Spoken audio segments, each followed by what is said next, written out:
I am Alex.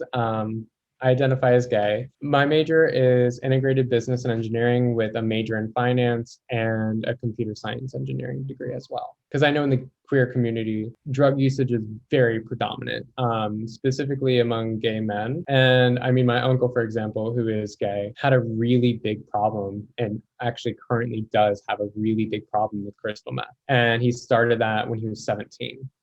And instead of being treated as a human and getting him help, he just kept getting like thrown in jail. And then when he got out of jail, he would repeat his actions and keep going back to it, and then ended up in jail again, and then got sober, and then had a relapse, and is now like awaiting a sentence. I think he really would have had a different life had he been treated like a human and had he been provided the proper support instead of treating him like a criminal, because addiction is a mental illness, like it fundamentally is.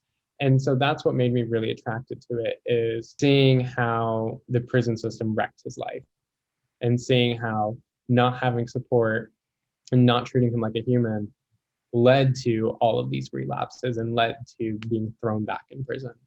It's one thing to have already your identity be politicized and not be getting the resources to support yourself because of who you love or how you identify.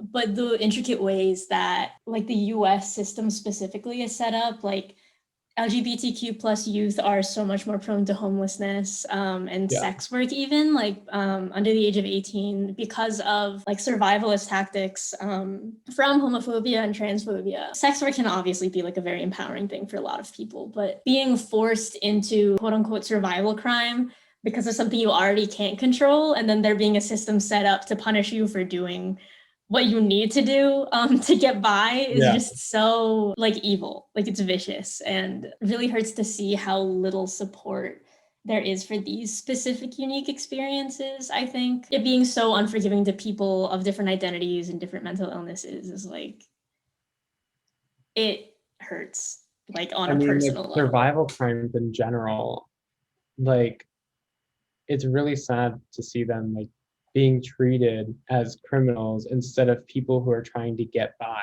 I mean, fundamentally, I think sex work should be decriminalized, not just decriminalized, but legalized and provided proper support systems to keep them safe. I think all drugs should be decriminalized as well. A lot of it is policing poverty, because you don't see people.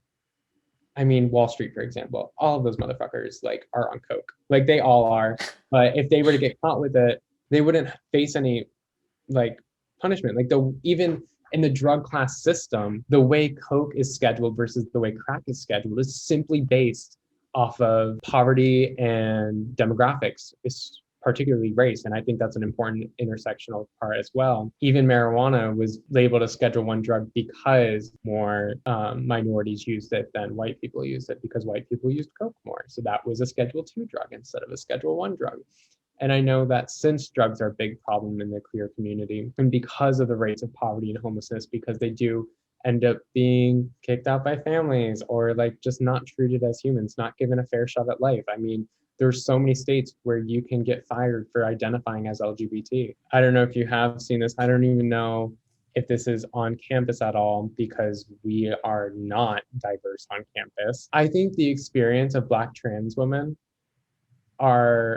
I feel like that is one of the most marginalized groups. And so like their perspective on this, I'm sure, is so much stronger than mine, because I recognize that I have white privilege. And so that like I know that if I were to get caught with the same amount of drugs or the same sex work as a Black trans woman, I'm more likely to get off with even a misdemeanor or no jail time than someone like that. I just think like drug use and sex work is so prevalent in the queer community, and that's one of the reasons that they're going to stay marginalized, because they have no support system.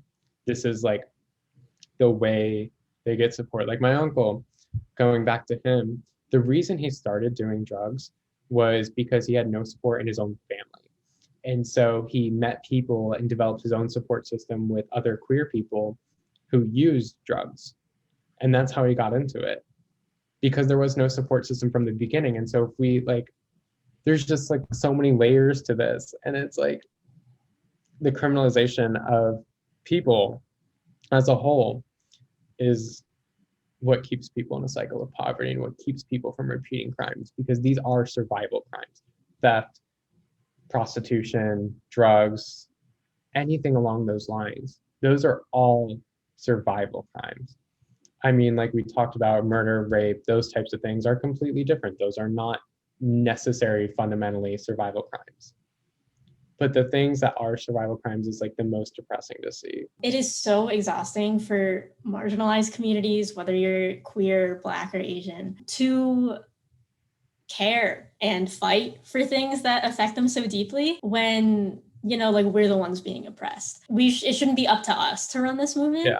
When other people who have the power to make that change can very easily amplify us. What messages do you think queer allies need to hear regarding prison abolition, or what would you say to motivate people to care about this? I agree with you. Like, we are fighting so many different things all at once, and we are such a marginalized community. We make up 10% of the population. So these grassroots activism, where you're starting from the ground and you're just like building awareness, I think that is the part that we can do. But allies need to hear people's stories. They need to see people humanized and explain to them with hard statistics. Not only can we not do this alone, we need them to help.